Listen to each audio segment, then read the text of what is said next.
असम में जीत के बाद दिल्ली पहुंचे हैं हरीश द्विवेदी जी, इनसे बात करते हैं। जिस तरीके से असम में एक बड़ी जिम्मेदारी आपको भी दी गई थी, अब सरकार बन रही है, क्या कहें?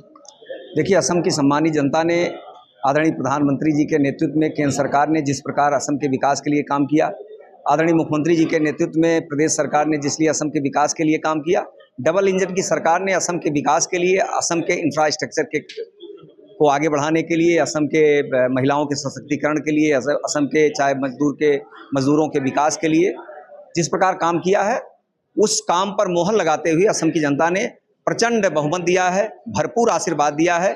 मैं आपके चैनल के माध्यम से असम की सम्मानित जनता का अभिनंदन करता हूं, आभार व्यक्त करता हूं, और जिन अपेक्षाओं के साथ असम की जनता ने भारतीय जनता पार्टी की सरकार बनाई है, उन सारी अपेक्षाओं पर खरा उतरते हुए असम को एक अग्रणी राज्य बनाने का प्रयास भारतीय जनता पार्टी की सरकार करेगी। देखा जाए जिस तरीके से जीत हुई है, वो कौन से फैक्टर थे जो कारगर साबित हुए वहाँ पर? देखिए, जो जीत का महत्वपूर्ण फैक्टर है कि आदरणीय प्रधानमंत्री जी, आदरणीय मुख्यमंत्री जी के नेतृत्व में डबल इंजन की सरकार ने जिस प्रकार असम के विकास के लिए, असम की शांति के लिए, असम के इंफ्रास्ट्रक्चर के विकास के लिए, असम के गरीब किसान मजदूर माताओं बहनों के सशक्तिकरण के लिए काम किया है, असम की जनता को ये लगता है कि इन 10 वर्षों में जितना काम बीजेपी की सरकार ने किया है, शायद 65 वर्षों में 2016 के पहले उतना विकास असम में नहीं हुआ। इस नाते असम की जनता को ये विश्वास हुआ कि असम को अगर और आगे ले जाना है तो पुनः एक बार भारतीय जनता पार्टी की सरकार बनानी चाहिए, और इसीलिए वहाँ की जनता ने स्पष्ट और प्रचंड बहुमत के साथ सरकार बनाई है। एक अंतिम सवाल,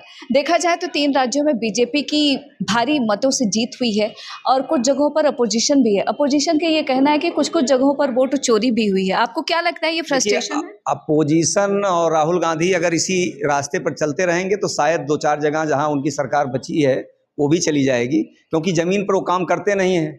चुनाव वहाँ हो रहा था बंगाल में, और वो अंडमान निकोबार का भ्रमण कर रहे थे। तो आज तक जो राहुल गांधी के सलाहकार हैं, कहीं न कहीं वो उनको रसातल में ले जाने का काम कर रहे हैं। उनको अपने ऊपर स्वयं विचार करना चाहिए, सारे विपक्ष दलों को विचार करना चाहिए कि जमीन पर काम करेंगे, लोगों के बीच में रहेंगे तो लोगों का आशीर्वाद मिलेगा। वो लोगों के बीच में नहीं रहते हैं। वो मीडिया में आकर के, ट्विटर पर आकर के एक स्टेटमेंट देना बड़ा आसान है कि वोट चोरी हो गया है और ईवीएम हैक हो गया है। अगर ईवीएम हैक हो जाता तो केरला में कैसे वो जीत जाते? तो ये कहने का अपनी हार को छुपाने का एक बहाना है उनका। तो कहीं न कहीं एक जिस रास्ते पे चल रहे हैं वो उससे हमारा ही फायदा है।